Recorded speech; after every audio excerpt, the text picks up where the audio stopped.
Guys, in this video, we are going to learn how we can use setTimeout functions in JavaScript.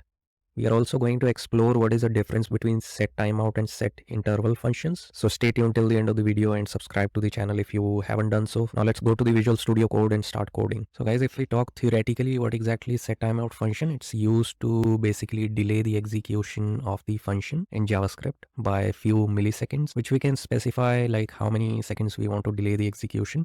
So let's see it in action. I'm going to create a simple function here, which is a arrow function. And this function is going to be a test function. And here in the function, I'm just going to log something this is a test function. Now let's open the terminal here, start this application by using a command that is npm start. And let's try to call this function after the function has been defined. So here in the line 5, I'm going to call the function by using a parenthesis. So as soon as I call the function, you can see that it logs immediately. This is a test function. Now there can be scenarios like where I want to delay the execution of this function by, let's say, 3 seconds. So if I want to do that, I'll just change the way I'm calling this function here. So I'm going to call this function along with my setTimeout function. So if I mention it like setTimeout and then call this function, setTimeout basically accepts two parameters. One is a function itself. So here we don't have to use brackets like that. We can just write the name of the function, and the second parameter that we have to give to setTimeout function is the time by which we want the execution of this function to delay. For example, let's say I want this function to execute after 3 seconds. So I'm going to pass the time in milliseconds. So it's going to be 3000 milliseconds. So if I save it, now you can see that it's just taking 3 seconds to execute the function. It's not executing immediately. It just taken 3 seconds to do that. So let's test this again. So if I delay the execution by 5 seconds and try to run this function, 1, 2, 3, 4, 5. Now you can see that it has taken close to 5 seconds to log the results in the console. So whatever commands are written here are going to be executed after 5 seconds. So that's how we delay the execution of function by using setTimeout in JavaScript. So now let's check the another use case of setTimeout function. So let's define an array. So this array is going to be an array of 5 elements. That can be like 1, 2, 3, 4, 5. So I have an array of 5 elements. I'm going to map over this array. So for each element in the array, I'm just going to console log every item in the array by using this syntax. So if I save this, you can see that it's immediately executing this logs, and it's going to the each and every element in the array and logging that element very quickly. Now let's say that I want to delay the execution here again in this array. So for that, let's comment this first and let's focus on the array. So here in the array, let's say that I want to delay the execution. Let's say that I want my element 1 to print at 1 second, element 2 to print at 2 seconds. And same way I want my element 3 to print at 3 seconds. So how can I do that? So I'll be using a setTimeout function here.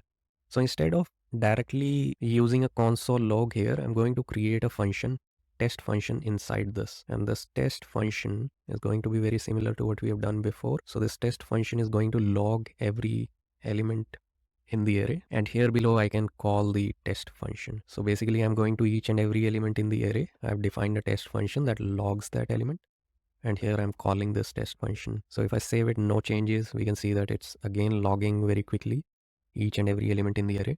Now I'm going to delay the execution of this by using setTimeout. So if I do like this, I pass the test function here, and here I have to pass the time by which I want to delay the execution. Let's say I want to delay the execution at 3 seconds. So if I put 3000 milliseconds and if I save it,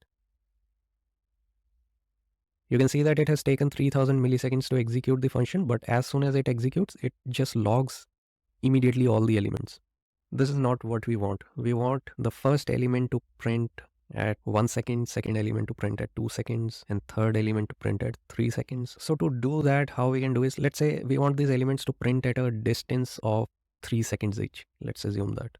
So to do that, what I can do is, so here in the array, I can also define the index. And here in the setTimeout function, I can make this time as dynamic, not static, based on where the element is in the array. So let's say that if element is at index 0, that is going to be printed at 0 seconds. If element is at index 1, it's going to be printed at 3 seconds. And if element is at index 2, it's going to be printed at 6 seconds. So let's reduce the gap between the elements by 1 second. Actually 3 seconds is going to be too high. We have to wait along to see the results. So I'm going to reduce this by 1 second, and if I save this now, so what I'm expecting is that my first element is going to print at 0 seconds, that is immediately. So each element is going to be printing at a gap of 1 second basically. So let's save this and see, have a look at the console. So if I save this, so 1, 2, 3, 4, 5. So all the elements are printing at a gap of around 1 second. So if I increase the gap by 2 seconds, let's save it again and test it. 1, 2, 3, 4, and 5. So you can see that this is how we can delay the execution of the functions by using setTimeout.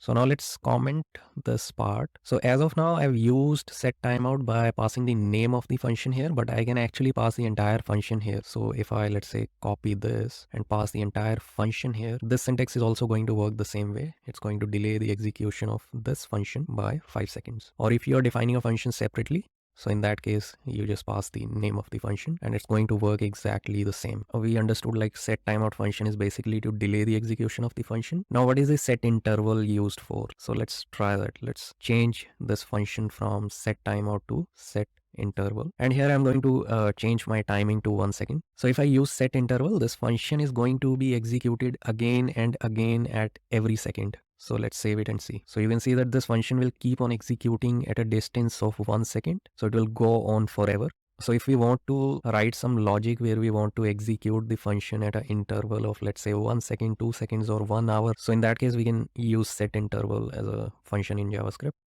So let's say if I change this to 5 seconds and save this again. So now we have to wait 5 seconds to see this function run, but this is going to be running forever at a gap of 5 seconds. So it will keep on running. So it's a bit different from setTimeout function. So in setTimeout function, the function runs only once. setTimeout is just used to delay the execution. Whereas in setInterval, if we want the function to run again and again at a gap of few seconds, we can use setInterval in that case.